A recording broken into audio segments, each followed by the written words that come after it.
has put every review session that we have that he has taken on the internet, on the YouTube. And so last night's is on there. And the test is Friday, so if he gets this one on by Thursday night, this one will be on there. So you pretty much have them all. The one Thursday, Gary, you really don't need to come for that review session on Thursday. For that? No, because the test is the next day. It's not going to do, unless you can really get it on that night. Because everything is uploaded as soon as I leave. Oh, is that right? Yeah. Well, then you might as well do it if you're gonna be here. That'd be great. And so, yeah, and I did see that people are starting to look at those, those review sessions. Hopefully, they'll be helpful to you. What Malay was the last one that you watched?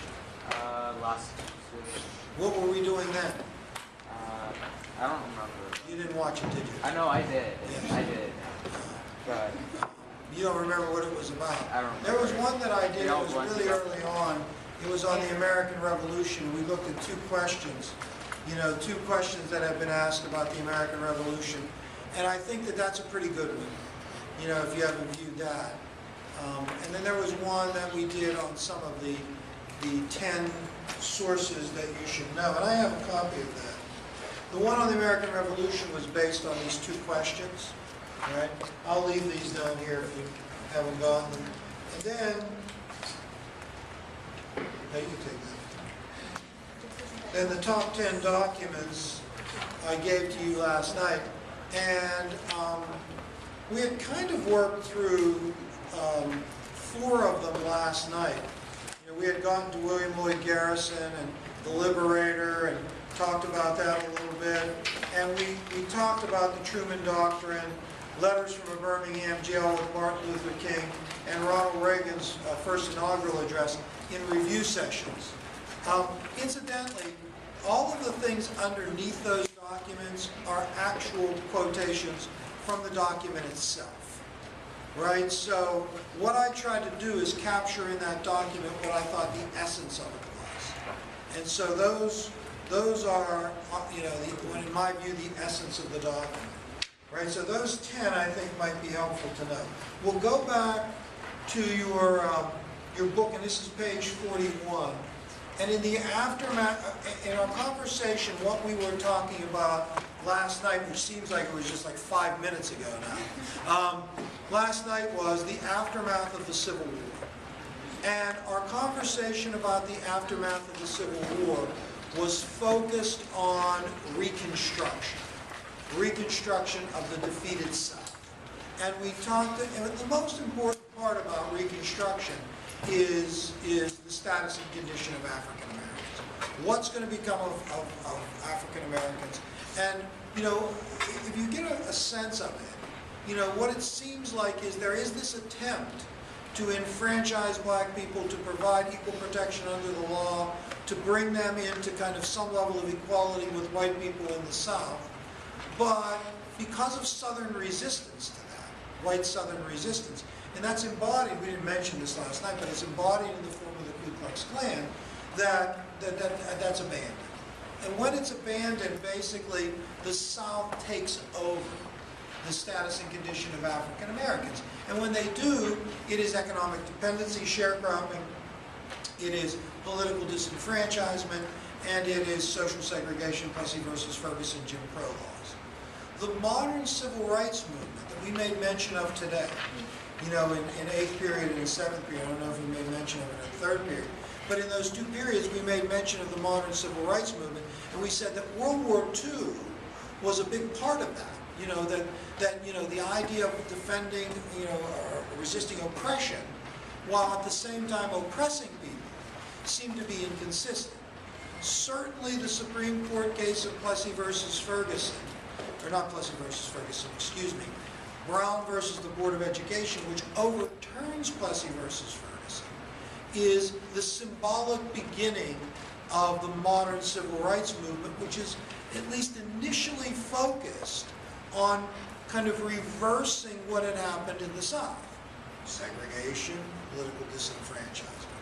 Not so much sharecropping, because that was, not that big of an emphasis any longer. So, and that's Martin Luther King and the Montgomery bus boycott and all of the elements there. And certainly a familiarity with that would be great. But at the same time, the South is transforming. You have kind of the overall Gilded Age. And what we argued was part of the Gilded Age was, kind of this idea of urbanization and industrialization, the growth of industry. And you can see there that there are a number of terms, term 38, 39, 40, 41, and 42 are all terms that deal with the Gilded Age and the transformation that occurs. Let's skip a few and go to trust.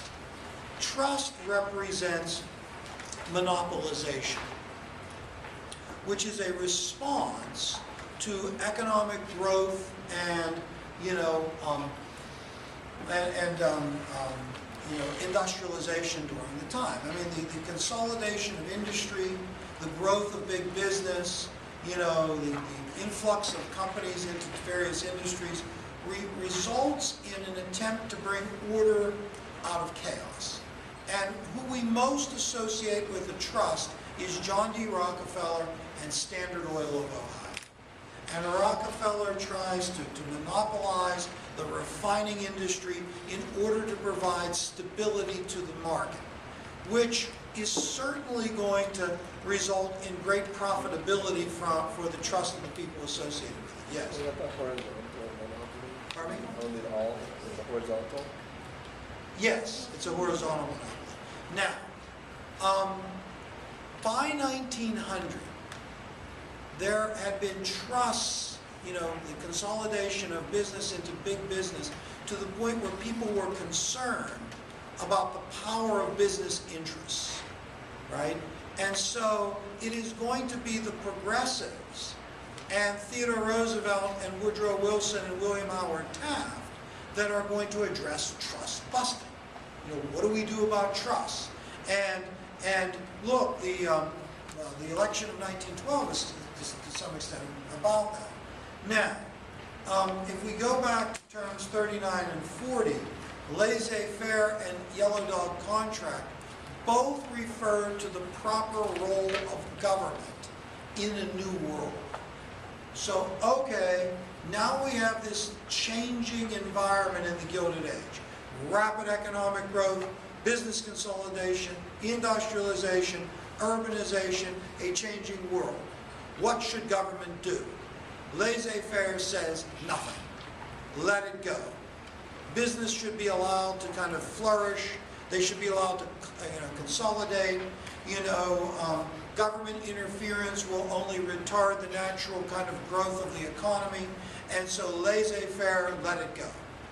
Now, the yellow dog contract might be considered a part of laissez-faire because it kind of addresses the circumstance of labor unions, right? So what we argued is the confusion, the economic growth, the transformation of the Gilded Age causes all the major parts of society to attempt to consolidate for their own safety.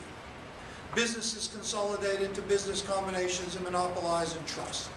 Workers consolidate or attempt to consolidate into unions. Farmers attempt to consolidate into farmer alliances. Everybody tries to get together to kind of sort of control competition and to provide some level of stability, right? Now, business interests are going to say, well, look, it's fine if we consolidate into trust, but labor unions are communistic. And so labor unions should be broken up, labor unions should not be supported, the government should break strikes, and they do during the Gilded Age. Whether or not the government is laissez-faire or not is a source of great discussion. I mean, government during the Gilded Age raised tariffs, broke strikes, supported business, established a gold standard, and if we go back to term 38, one of the big issues of the economic issues of the period was currency. What will be money? The business interest wanted money 100% backed by gold. Agrarian interest wanted more flexible money. Greenbacks, which is where paper money not backed by gold or silver, or the free and unlimited coinage of silver at 16 to 1. The reason that the agrarian interest wanted that is they wanted inflation. They wanted prices to go up so agricultural prices would go up and it would be easier to pay back their debts. And that becomes an issue of the time. Now, in terms back to the Yellow Dog contract, Yellow Dog contract was an agreement that a worker signed that if they joined the union, they could be fired. It's an example of attempts to minimize the influence of unions. Now, the labor movement, we spent a considerable amount of time on. I don't know, in this very room, we watched a gripping documentary entitled The River Ran Red. I don't know if you recall it. It probably changed your lives. But we watched about the Homestead strike. And so what's the takeaway from the rise of the labor movement in the United States? One of the things that, yes, go ahead. I was going to say, like, the people want to be treated better than, like, just simple like machines doing a job or doing. Yeah, I think the labor movement in the United States ends up being considered fairly conservative, meaning that it's almost as workers in the United States want better wages, working conditions, shorter hours, safety, but they don't want radical change. I mean, there are elements of people in the labor movement that want to promote socialism and communism and anarchism, and that's evident in the Haymarket Square and other labor disputes, and even with Alexander Berkman trying to assassinate Frick in the aftermath of the Homestead strike. But for the most part, the AFL, so what is the AFL? What's that stand for? Yes. American Federation. And Malay, who do we associate as the leader of the AFL? Samuel Gompers. And what kind of unionism do we associate him with, Marissa? AFL Samuel Gompers. That's right. Go ahead, Christian. What kind of unionism do we associate with Samuel Gompers? Well, I guess in terms of what are the objectives of the unions that Gompers is associated with? What's their overall goal? And how does it contrast with maybe other goals of labor movements? Better pay for workers. And we would say a more conservative, labor movement. A labor movement that just focused on short-term goals, right? Better pay, better working conditions, shorter hours, no kind of political agenda, no platform, no socialist. Remember, Gompers is going to keep socialists out of the AFL. And Gompers is going to attempt to only organize skilled workers. But they are going to be militant. They are going to want to strike to get what they want. The AFL is affiliated with the Homestead strike. The Amalgamated Iron and Steel Workers represented the skilled workers in the plant. Okay, let's go to term 42, patronage. Patronage refers to rewarding your supporters with government jobs and contracts when you're elected to office. So the people who helped me to get elected, I'm going to reward with government jobs and contracts, right, once I get into office. Now, patronage was something that the founders were afraid of, that it was a source of power for the people in office that they thought would easily succumb to corruption, right? That the patronage appointees would become corrupt, and that England did this. And so when the Constitution was established with Washington and later Adams and even Jefferson, they are reluctant to remove civil servants from their positions and replace them with their supporters because of the taint of corruption that England had with patronage. Who is it that breaks the pattern? We identified one president that's going to kind of really assert it. Yes, go ahead. Yeah, it was Jackson. Jackson is going to replace about 10% of the federal workforce with people who had been loyal to him. He defends that as calling it rotation in office, right? That these people had held positions and other people should have a chance. And he defends patronage as being democratic, giving more people an opportunity to have these cushy government jobs. Now, from Jackson's kind of, foray into patronage, or the spoils system, or rotation in office, patronage explodes in the Gilded Age, to where when presidents or governmental officials were elected in the Gilded Age, many people that worked for government were replaced by people that were loyal to them.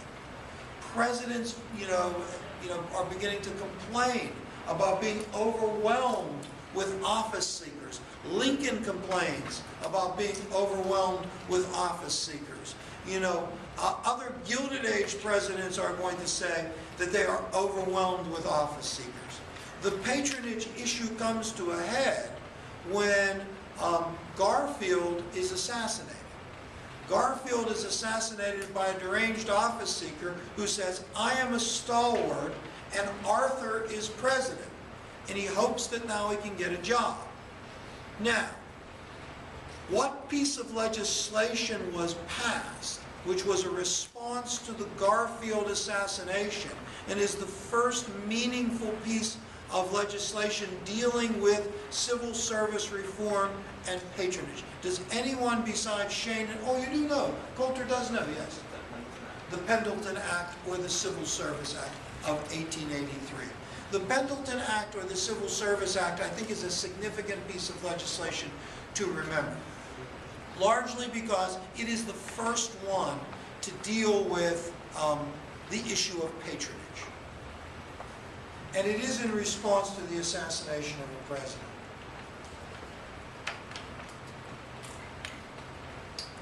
Term 43, the tenements, deals with urbanization.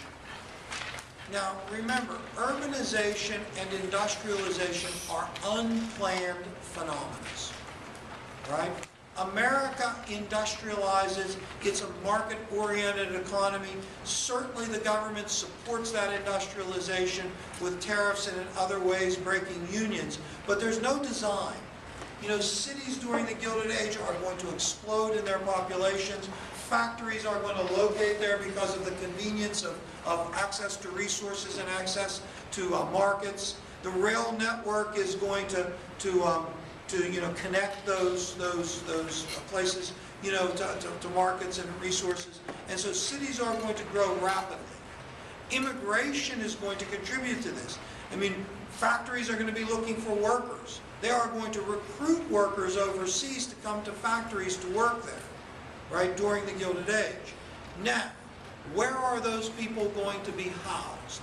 Well, the tenement becomes the kind of standard housing unit of the slums or the ghettos of major Gilded Age cities. So when immigrant poor and other poor flock to urban areas, the dumbbell tenement becomes the standard urban housing. These dumbbell tenements are going to be overcrowded from the very beginning. They are going to be disease-ridden. Now, in really chronicling the problem of urban growth and urban poverty, the name you should associate with it is Jacob Riis, R-I-I-S. What book did he write? Yes. How the Other Half Lives. So Riis's How the Other Half Lives is 1890, and it is going to kind of, in pictures and in description, describe the kind of utter desperation of people that lived in impoverished areas in cities, overcrowded tenements, right?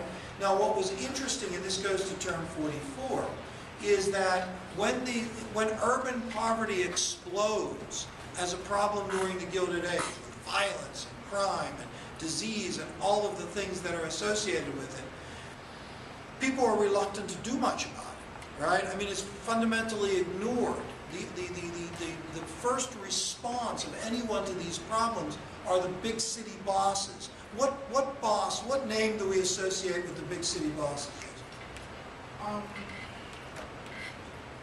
Wall Street. Boss Tweed. His first name wasn't Boss Tweed. Yes, his first name was not Boss, it was Marcy, Marcy. right? But yeah, but we can call him, that's a girl's name mostly, but that's okay. But Boss Tweed is what we kind of become symbolic of these big city bosses that have huge political power. But remember, we say they provide some element of social services to the immigrant poor of the cities. Now, eventually, the churches are going to respond to the problems of poverty. And that becomes term 44, the social gospel.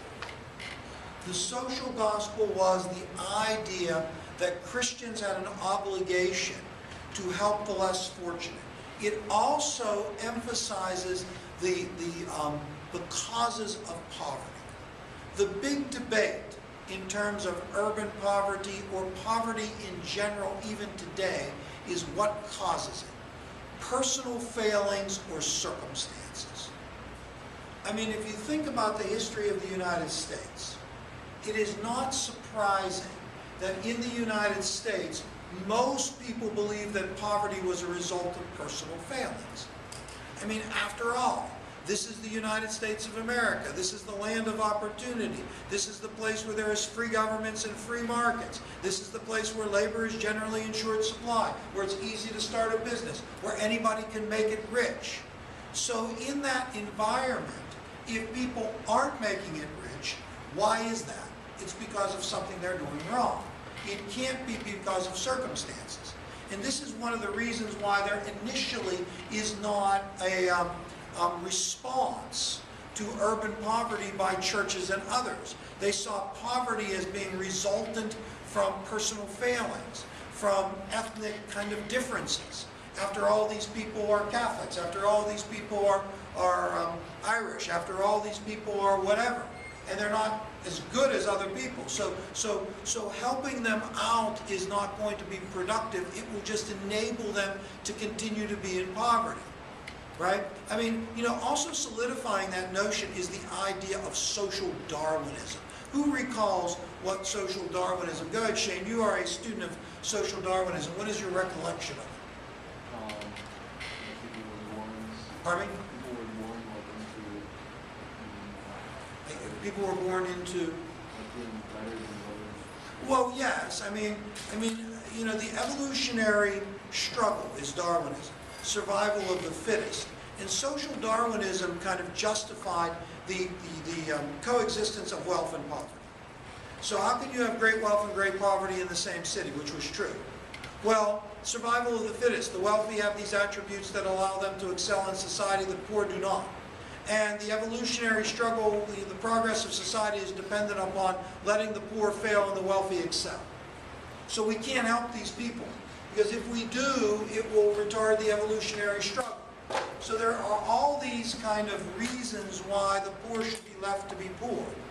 But eventually the advocates of the social gospel are going to say, no, poverty is not the result of personal failings or inadequacies, it's the result of circumstances. And so we should try to change those circumstances. Right, to give people better opportunities, to give people support, to help them better integrate into society, and government and churches and social organizations should address these issues to help the urban poor. It's still, when we talked about this, still a debate. Now, if we go to term 45, we've kind of gone to the end of the Gilded Age there and gotten to kind of this era, this time period of American expansionism. And we said that this is kind of unique. I mean, we've been talking about this a little bit today, American isolationism and American, a desire to be separated from the rest of the world, isolated from European affairs. That's never true in terms of trade. The United States is never timid in terms of trade. Even Washington says, well, look, we shouldn't be involved in diplomatic alliances with European powers, but we should trade. And really, if you think about it, 2 wars that the United States fought were for free trade. The War of 1812, what was the argument that we made against Britain? Impressment. They were violating our rights as neutrals. Why did we get involved in World War I? Same thing. 100 years later, Germany was defying our rights as neutrals. So trade is something that is important. By 1900, by the late 1890s, the United States economy had grown to be one of the most powerful in the world. And basically, the Jingoes were people that argued the United States had become a great nation and needed to act like one. And in order to act like a great nation, what you needed was a strong navy, naval bases across the world, coaling stations, and colonies. That all of the great powers in world history had been great naval powers. The United States was destined to be a great nation and already was a great nation, and it had to act like one. And that meant asserting itself internationally, building its navy, and we say that Jingoism, among other things, are going to lead to the Spanish-American War. And the Spanish-American War is going to lead to America acquiring an empire. The Philippines is part of the empire, Puerto Rico is part of the empire, Guam is part of the empire. These are territories that are going to be held as U.S. interests in the case of the Philippines against the Filipino will. Right? Now, the Jingoes are going to be these militaristic expansions. Who do we associate, Stephanie, with the Jingoes more often than not? I can't remember. Oh, of course you do. Go ahead, Marissa.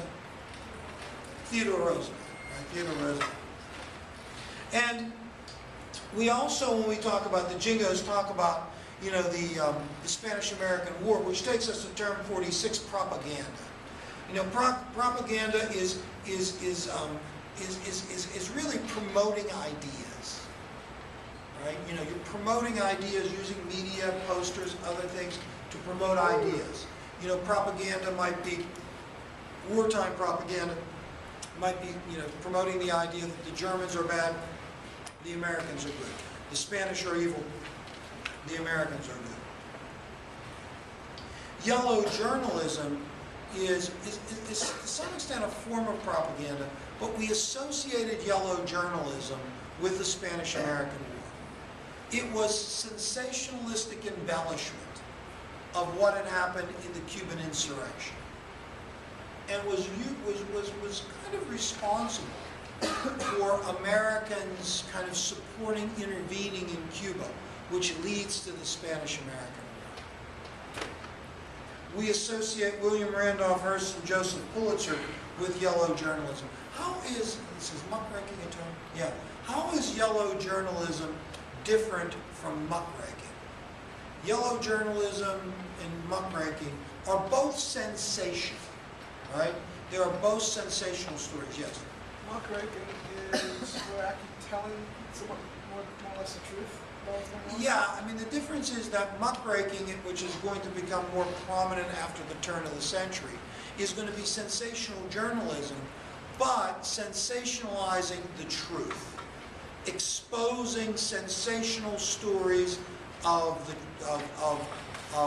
fraud or mismanagement or abuse of some kind, but true. Yellow journalism is going to stretch the truth, embellish the truth.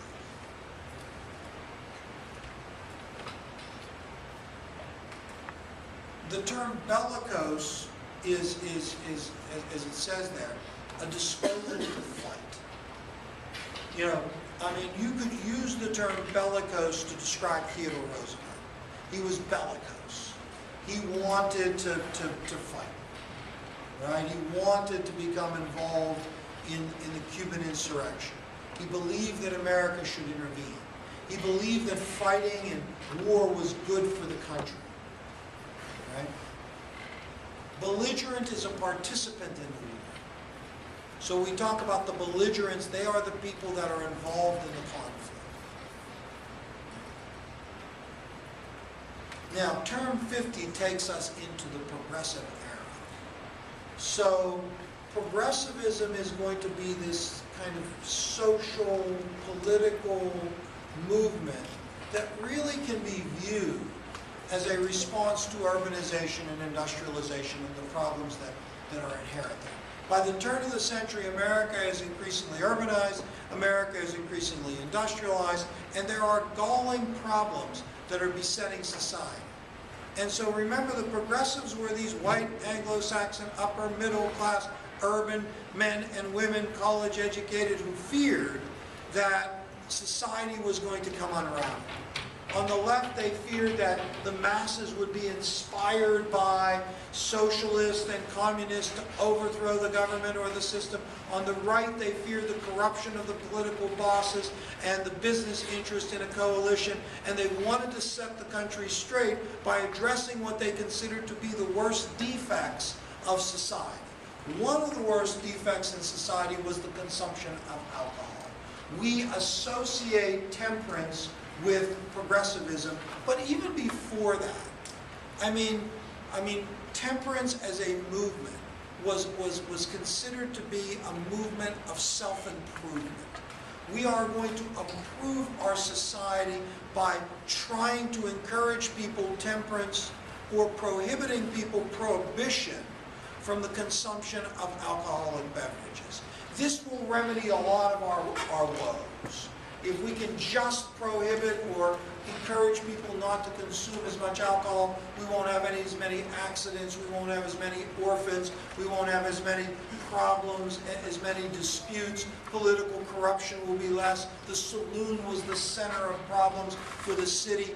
All of that will be lessened if we can just kind of limit alcohol. You know, the notion of temperance, the logical conclusion of temperance is going to be prohibition. Yes? So saying temperance is getting rid of the evils in American society? Well, part of it, those that are associated with alcohol. Prohibition is going to be the logical conclusion of temperance, and prohibition is a part of the progressive era. You know, by 1920, the Volstead Act is passed, which makes illegal the distribution, sale, and sale and manufacture of alcoholic beverages. And the Volstead Act and Prohibition is going to exist basically for 13 years. And sometimes it's called the noble experiment, right? Now, certainly Prohibition was part of the 1920s. Well, obviously it was part of the 1920s. Well, one of the things I'd like to correct is the people that tended to support Prohibition tended to be associated with traditional America. Because alcohol consumption increasingly was associated with the city, the flapper, the immigrant, all of those things that were kind of against traditional America. Now that doesn't mean that rural Americans didn't drink. I mean, often they did. But Prohibition is a movement, wet versus dry. Dries were supporters of Prohibition, tended to be associated with traditional America. That was something that many of you confused. And then you see that the term 51 is Prohibition. And that was repealed in the 21st Amendment. Term 52, the expose. The expose. The expose is that form of journalism that's associated with muckraking. And there you can see we go back to muckraking, which we made mention of previously. Muckraking is that sensational journalism that sparked kind of people to take action, right? I mean, the idea, and this goes into term 54, of progressivism is that the government would take action to fix the worst defects in society. That government had to take action. I mean, progressivism is a departure. It moves for a more active role for government to actually help and benefit the people. That was not the envisionment of government. The original envisionment of government, I mean, even if you think about it, go back to Hamilton and Jefferson. No one wants to, but we'll do it anything. Jefferson believed that government was dangerous, right? And that government's role was to protect the rights of the people, the liberties of the people. Hamilton believed that government should be used to promote economic development and internal development of the country. But no one really thought that government should, help the people, right? I mean, that wasn't the role of government. The role of government was either to protect rights or to promote economic expansion and stability, right? The idea that government should work for the people is something that starts with the populace. And the populists are going to say, well, look, government is working against the people. It's working for Wall Street. Remember that one thing? For Wall Street, by Wall Street, it's working for Wall Street. So we should, if it's going to work for somebody, it should work for us, right? And so government should actively intervene to benefit the people. Well, the progressives are going to kind of move this forward from the populace.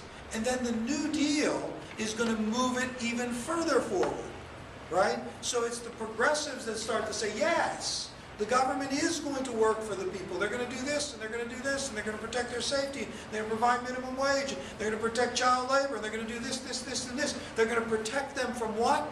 Big business interests and powerful interests that didn't exist in Jefferson and Hamilton's time. So government is going to be the agent of action, the agent of change, the agent of support. In the New Deal, right, government is going to come back and protect people from the Great Depression, to provide some level of equality, some level of social security, right? Then the ball is going to be pushed further along if we go to, skip in your paper, to where it says terms 64 and 65. That's on the next page. And it says the war on poverty in the Great Society. If we look at the role of government in the economy, and we say, okay, the populists are going to kind of promote this idea that government should have a different role than they previously had in supporting the people in various ways. The progressives are going to extend that. The New Deal is going to extend it further. Johnson, Lyndon Johnson, who becomes president when Kennedy is assassinated in '63, and then is triumphantly elected in '64, is going to extend that even further. And Johnson is going to extend the New Deal further, and he's going to declare a war on poverty. So we are going to use the federal government and government agencies and government programs to alleviate urban and rural poverty with programs and ideas and job training and welfare and whatever. So now the role of government is expanded even further. And Johnson refers to this as the Great Society. Now, it is this great society, this expanded governmental role, that eventually people are going to say is too much. And Reagan is going to be the person that embodies that backlash, right? So, I mean, it kind of starts out for the little guy, right? The little farmer that the populace is trying to defend. The urban worker, that the progressives are trying to defend. The average forgotten man that the New Deal is trying to support. The impoverished people in America that the Great Society is trying to include. But the expansion of government becomes so great by the late 1970s or mid-1970s, and it seems like government is benefiting pockets of interest groups rather than the common man, and taxes have gone up so much that Reagan is able to appeal to the common man by saying what we want is to get rid of it all. To go back to kind of American freedom and independence. The government is the problem, right? So that kind of sequence of progressivism, populism, progressivism, New Deal, Great Society, and then conservative backlash. And then since that time, it's been kind of the debate. I mean, Clinton, doesn't fully repudiate Reagan. He kind of says, well, let's kind of soften that a little bit. Obama is a little bit movement away from that back to government, right? So the next election, we'll decide, well, what are we going to do? I mean, the role of government is well, let's go back just real quickly. Right back to the referendum, term 54. Term 54 referendum goes back to progressivism. If we're going to use government to fix problems, then government has to be reformed and improved. Corruption at every level had really been problematic since the Civil War. The influence of political bosses and others, party bosses, have been influential, and the referendum was one of many ways that was intended to democratize government or to clean it up. Okay, term 55, the lost generation. The lost generation, did they teach that in English? What do they say? Anika, what do they say? Isn't the lost generation writers who were disillusioned by World War I? that in the 1920s they flee, they often leave the United States and write these kind of these novels that are very kind of depressing and cynical about life. And isn't Ezra Pound and Ernest Hemingway people that are associated with the lost generation of writers? I mean, when you study that English, when you do transcendentalism and this stuff, what are you doing now, Anika? Fitzgerald. Oh, you're doing Gatsby now? Yeah. That stuff's all good. That stuff is all helpful. They like to ask questions about that. Gatsby's the 20s, right? I've never really actually read that, but imagine it's good.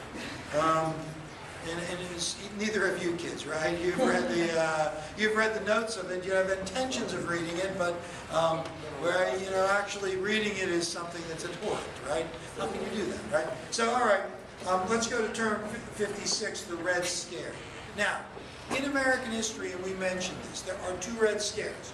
One Red Scare is in 1919, one Red Scare is in 1948 through 1953. Both of them are hysterical responses to a communist threat. The first one is a response to the Soviet Union, the creation of the Soviet Union, an actual communist country. I mean, Americans fear communism, the ideology of communism. I mean, we see that as part of the labor union.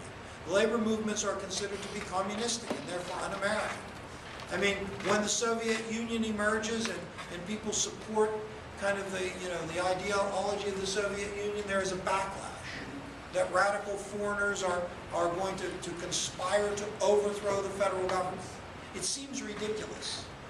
But in 1919, there was enough evidence. There were some bombings. There were some other things that convinced people that there really genuinely was a threat from radicals to overthrow the government. Mitchell Palmer, the Palmer Rays, are associated with the Red Scare. Tomorrow, I think we might be able to chat tomorrow a little bit about McCarthyism and the Red Scare of the late 1940s and 1950s, which is in chapter 36 in your textbook. Now, remember, you are going to have 8 questions on your test that you're going to finish. Most of those questions are going to be about the Cold War, the Marshall Plan, the Truman Doctrine, containment, George Kennan, Korea, things that we are going to talk about tomorrow. But we are pretty much going to finish chapter 36, as much as we're going to do tomorrow. So that will give us 36 chapters before the test. Would have liked to have gotten 37, right? But we'll get 36 in before the test. Now, okay, let's just do a few more. The bonus army. We did the Red Scare. We'll do a little bit more of the Red Scare tomorrow. The bonus army is that march on Washington, D.C. by the disgruntled veterans of World War I in 1932 to demand that accelerated bonus. And we associated the bonus march with Hoover's unpopularity. Remember, he sends the army to put down, to chase the bonus marchers out of D.C., and that results in, him becoming eminently unpopular. Term 58, the bull market, refers to the booming stock market of the 1920s. Prior to, these terms are a little bit out of order. The bonus march and Hooverville should be together, because they both reflect kind of the difficulty of the Great Depression and Hoover's response to it. Now remember, what we said about Hoover is that Hoover is going to do more to attempt to deal with the problems of the Great Depression than any previous president had ever done, but they're inadequate. And Hoover's not a very good politician, and so the result is that Hoover's unpopularity is going to end up with a triumphant election for Franklin Roosevelt. And Roosevelt is going to promise to the country a New Deal and deliver a first and second New Deal. In terms of the first New Deal, it's going to be an immediate response to the Great Depression. The second New Deal is going to advocate for more lasting reforms. Now, if you skip from... Ms. Bruckner, if you're still in the building, will you please call the front office? Ms. Bruckner, please call the front office. Term 59 and 60 skips the New Deal, because you go right into genocide. And genocide, you know, is really most associated with the Holocaust and World War II, which we really haven't talked about. You know, and in all likelihood, you know, there won't be much on the U.S. history test about that because it's not necessarily part of U.S. history. I mean, it's part of European history. But certainly the U.S. response to the Holocaust, or the lack of response of Americans to the Holocaust, or expatriates, Jewish expatriates from Europe is certainly something noteworthy. You know, now, I will say this, something I didn't mention today. In 1948, as a part of kind of like, you know, all that was transpiring with the Third World, and Truman is going to recognize, you know, Israelis that had been, you know, kind of chased out of Europe are going to convene back into Palestine, their ancient land, and attempt to establish a Jewish state. They are going to do that in 1948, and establish a Jewish state of Israel. And Truman is going to make an important decision. He will recognize the state of Israel on the first day of its existence. Now, when he does that, you know, I mean, he's warned that the Arab states won't accept Israel, and that it will generate, you know, tensions in the Middle East, which it does. I mean, that's still the big thing. It is Truman that does this. And part of that has to do with the Holocaust. Sympathy for the Jews and, you know, their plight in the Holocaust, a desire for kind of security in a place where they can protect themselves, which becomes Israel. The Iron Curtain and containment we talked about today. You know, we talked about the Iron Curtain as being that symbol of the spread of communism through Europe, and containment is that idea of what we discussed today. Mccarthyism we are going to talk about tomorrow, right? Mccarthyism is a version of the Red Scare. And Mccarthyism is usually associated with the reckless accusations against someone, calling someone a communist. I mean, one of the things that the Red Scare and McCarthyism is associated with is fear. You know, people are afraid. They're afraid of communism, right? And so because they're afraid of communism, they kind of do things, and people exploit that fear. In the first Red Scare, Mitchell Palmer exploited that fear. In the second Red Scare, Joseph McCarthy is going to exploit that fear. 66 is unilateral. That means you do it yourself, right? You unilateral. And 67 is détente. Now, détente is a term that was used that was associated with the thawing of the Cold War.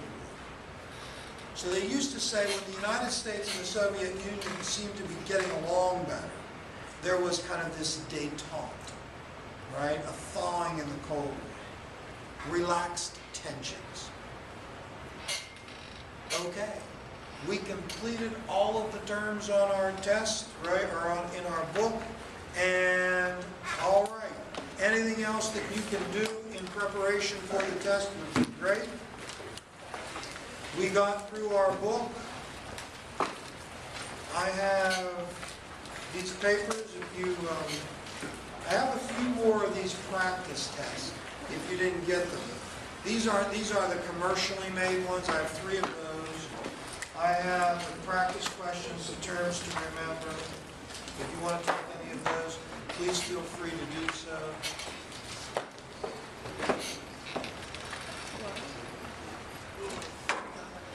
Yes. What are we doing after the age of 10? Vietnam War. And then is that going to be like the final? Or what else? So the Vietnam War is just the final?